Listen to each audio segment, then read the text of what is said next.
Olá, pessoal. Eu sou a professora Cristiane Rodrigues, professora de língua portuguesa, e nós vamos estudar hoje as figuras de linguagem.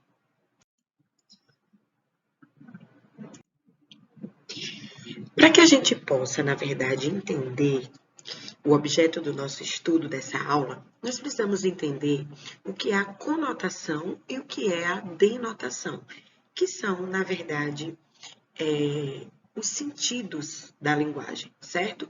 Nós temos o sentido conotativo e o sentido denotativo. O que é a denotação? Denotação, na verdade, é o sentido real. E a conotação é o sentido figurado. Então, para que a gente possa nunca mais esquecer, nós vamos lembrar que denotação começa com D de dicionário. Então, denotação é o sentido literal, ou seja, o que realmente a palavra significa, o sentido do dicionário. E nós temos o sentido, então, conotativo, que é o sentido figurado. Então, a conotação é uma ação que consiste no emprego de uma palavra a partir de um sentido figurado, não literal, e dependente do contexto. Aquilo que uma palavra pode sugerir além do seu sentido real, através de associações com outras palavras, outros contextos, outros seres e etc. Então, gente, eu trouxe para vocês aqui, ó, um cartezinho para vocês entenderem na prática, na verdade, para vocês entenderem o que é a denotação e o que é a conotação. Então, vejam aqui, coração, né? No sentido denotativo, ele significa literalmente o órgão, e nós temos aqui a subjetividade da conotação. E para que a gente possa estudar figuras de linguagem, é necessário que a gente entenda qual o sentido conotativo das palavras, já que é o sentido figurado. Então, pessoal, para fechar o nosso estudo sobre figuras de linguagem, nós vamos estudar hoje as figuras de sons. Vamos lá? Então, a primeira figura de som é a aliteração. Como o nome já nos sugere, é uma figura de som, porque vai trabalhar dentro da fonética da língua portuguesa. São os sons, aquilo que você ouve, tá bom? Então, a aliteração é a repetição de sons consonantais. Exemplo: o rato roeu a roupa do rei de Roma. Então, nós temos aqui a repetição de sons consonantais. Isso a gente chama de aliteração. Então, eu tenho aqui, ó, um exemplo da tirinha, ó, o rato roeu a roupa do rei de Roma.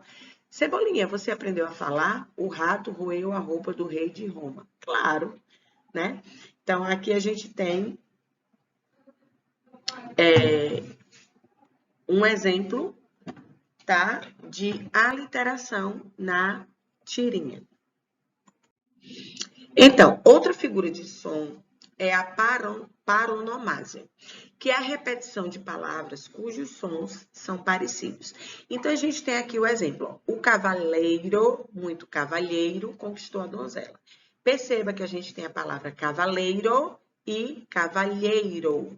Cavaleiro, homem que anda a cavalo, e cavalheiro, homem gentil. Então, são duas palavras com significados diferentes, palavras diferentes que têm um som parecido. Aí a gente tem um exemplo aqui também na tirinha, ó, onde o jogador diz: perdi o pênalti por causa da grama.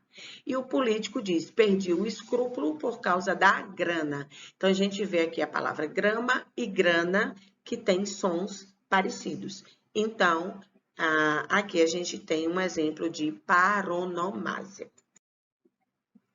Outro exemplo de figura de som é a assonância. A assonância é a repetição de sons vocálicos. Então, exemplo: o que o vago e incógnito desejo de ser eu mesma, do meu ser me deu. É, na verdade, um exemplozinho, né, de um fragmento de um texto de Fernando Pessoa. Perceba aqui na tirinha da Mafalda, né, que ele diz aqui: Ela diz, minha mãe amassa. Amassa só? Sim, amassa só e salga a massa. A massa se amassa na mesa. A massa é sã. Sim, essa massa é sã. O bom de ir para a escola é que a gente pode ter conversas literárias. Então, perceba aqui que a assonância é a repetição de sons vocálicos, tá bom? Amassa, né? Amassa, junto e separado.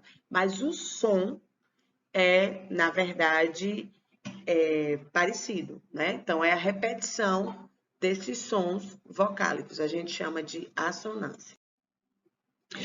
Essa aqui é a mais conhecida e a mais utilizada, né, dentro das figuras de linguagem,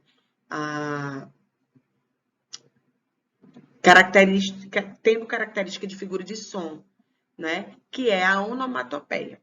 As onomatopeias, elas são muito utilizadas, né, principalmente nos contos, nas fábulas, principalmente nas fábulas, onde a gente tem a personificação também, que é uma figura de linguagem que traz características humanas a seres inanimados, ou seja, animais que falam, enfim.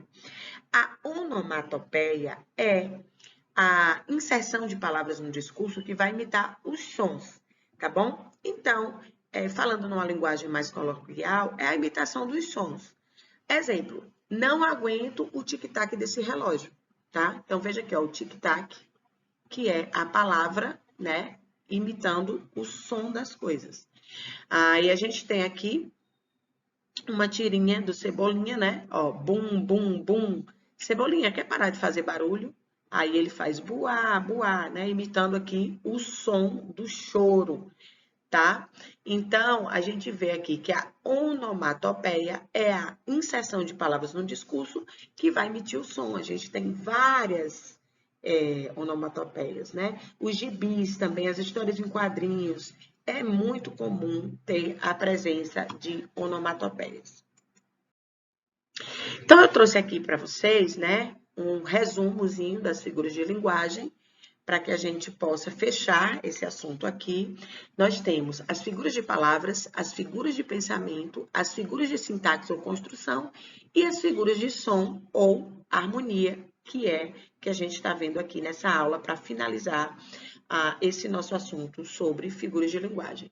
Então, figuras de palavras ou semânticas, elas vão produzir maior expressividade à comunicação através das palavras, e a gente tem aqui a metáfora, a comparação, a metonímia, a catacrese, sinestesia, perífrase ou antonomásia.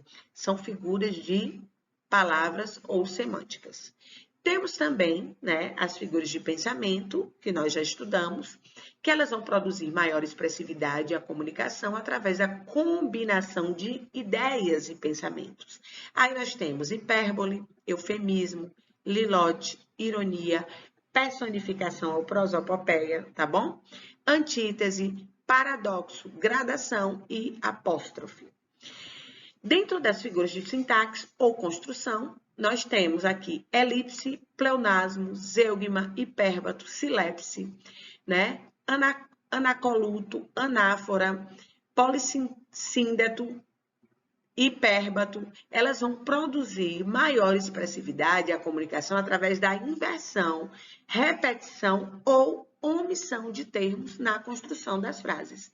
E por último, que foi objeto dessa nossa aula, nós temos aqui as figuras de som ou harmonia, que elas vão produzir maior expressividade à comunicação através da sonoridade, tá? Então, a gente tem a aliteração, paronomásia, assonância e onomatopeia, tá, gente? Eu espero que vocês tenham gostado da nossa aula. Nós vamos ficando por aqui e até a próxima.